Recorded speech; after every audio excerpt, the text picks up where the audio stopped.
बनवारी एक छोटे से गांव का रहने वाला ईमानदार और मेहनती किसान था। उसका परिवार, जिसमें उसकी पत्नी गोमती और दो छोटे बच्चे राजू और पिंकी शामिल थे, गांव के हाशिए पर बसे एक छोटे से कच्चे मकान में रहता था। बनवारी का जीवन हमेशा से कठिनाइयों से भरा रहा था। खेत से जो भी थोड़ा बहुत अनाज उगता, उससे ही उनका गुजारा होता था। लेकिन पिछले कुछ सालों से मौसम की मार ने उसकी सारी फसलें बर्बाद कर दी थी। बनवारी को अपनी जमीन से बहुत लगाव था। उसने अपने पिता और दादा के साथ इस जमीन पर पसीना बहाया था। लेकिन अब हालात ऐसे थे कि उसे जमीन गिरवी रखनी पड़ी थी। उस पर कर्ज का बोझ दिन बदन बढ़ता जा रहा था और साहूकार की कड़वी बातें सुनकर उसका दिल टूट जाता था। गोमती भी अपने पति के साथ साथ मेहनत करती थी। वह गांव के अन्य घरों में जाकर बर्तन मांज की, कपड़े धोती और कुछ पैसे कमा लेती ताकि घर का चूल्हा जलता रहे। लेकिन दोनों की मेहनत के बावजूद घर में कभी भी 2 वक्त की रोटी पूरी नहीं हो पाती थी।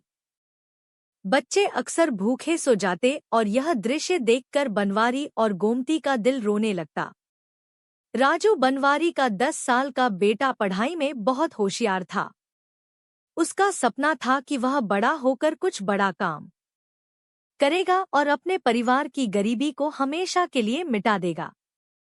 वह अक्सर अपने दोस्तों से सुनता था कि शहर में बहुत अच्छे स्कूल होते हैं जहां बच्चों को शिक्षा दी जाती है। वह भी ऐसा ही सपना देखता था कि एक दिन वह भी शहर के स्कूल में पढ़ेगा। लेकिन बनवारी के पास इतना पैसा नहीं था कि वह अपने बेटे को शहर के स्कूल में भेज सके। वह अपने बेटे की आंखों में सपना देखता था, लेकिन अपनी मजबूरी के आगे बेबस महसूस करता था।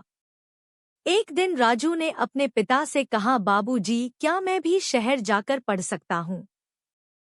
वहाँ के स्कूल बहुत अच्छे होते हैं।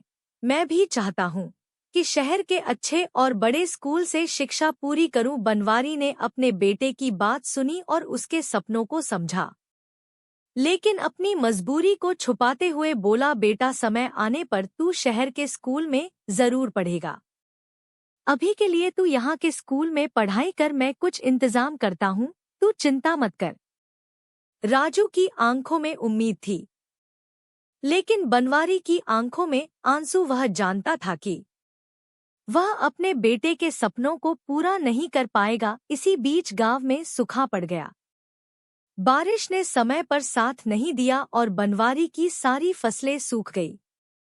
अब उसकी हालत और भी दयनीय हो गई थी। साहूकार ने अपना कर्ज वापस मांगना शुरू कर दिया। कौन की साहूकार ने अपना कर्ज मांगा? इतने पैसे कहाँ से लाऊं मैं? पैसा लौटाने के लिए आमदनी ही नहीं है, कोई दूसरा जरिया भी नहीं है।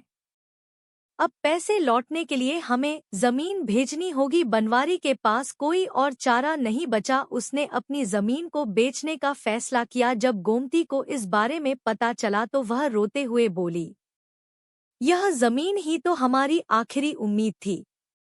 इसे बेच देंगे तो हमारा क्या होगा? बच्चों का क्या होगा? कैसे करेंगे गुजारा? सिर्फ एक किसान ही समझ सकता है कि उसकी जमीन उसके लिए क्या है। यह सिर्फ जमीन नहीं, हमारे परिवार को चलाने वाली गाड़ी है। अगर गाड़ी ही नहीं रही तो जिंदगी का सफर कैसे पूरा करेंगे? बनवारी ने सिर झुका लिया। उसके पास कोई जवाब नहीं था। उसने मजबूरी में वह जमीन बेच दी और कर्ज चुकता किया। लेकिन अब उसके पास कुछ नहीं बचा था। राजू और पिंकी के लिए यह सब बहुत बड़ा सदमा था। उन्होंने देखा कि कैसे उनके पिता ने अपनी जिंदगी की सबसे कीमती चीज, अपनी जमीन, बेच दी। अब गांव में गुजारा मुश्किल हो गया था। बनवारी ने फैसला किया कि वह शहर जाकर काम करेगा। शहर में काम मिलने की उम्मीद थी और शायद वहां कुछ पैसे जमा कर सके ताकि अपने बच्चों का भविष्य संभाल सके। एक सुबह बनवारी और गोमती ने बच्चों को समझाया, बेटा, हम लोग शहर जा रहे हैं।